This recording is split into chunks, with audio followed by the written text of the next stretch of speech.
كنت نازلة عشان اشتري اندومي كوري جديد اجربه معاكم، ولقيت الركن الكوري ده زي ما انتم شايفين جميع انواع الاندومي الكوري. بصراحة احترت، عاوزة اجرب معاكم نوع جديد من الاندومي الكوري، فوانا ماشية كده قررت اصوره لكم ونتعرف على كل انواع الاندومي الكوري. ده اول نوع لونه ازرق مكتوب عليه سبايسي وسويت اند ساور، سعره كان ب50 جنيه.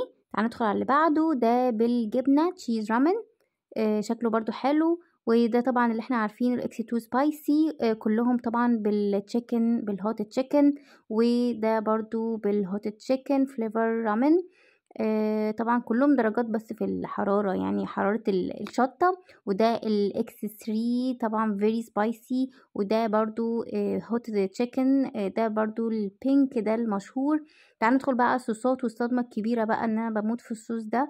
وطبعا لقيت منه 3 انواع كمان، اللي هو الاكس 2 الاكس 3 والبينك اللي هو الروز ده.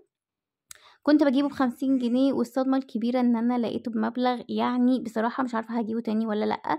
لقيته ب180 جنيه، اختفى 6 شهور وبعد كده رجع بالمفاجأة الفظيعة ان هو بقى ب180 جنيه. بس بصراحة يا جماعة انا بعشقه. وكمان بيوفر معايا في ايه، ان انا ما بجيبش الاكياس اللي قدامنا دي خالص. بجيب الاندومي بتاعنا العادي اللي ب4 جنيه، واحط عليه الصوص، ويبقى انا كده اكلت اندومي كوري.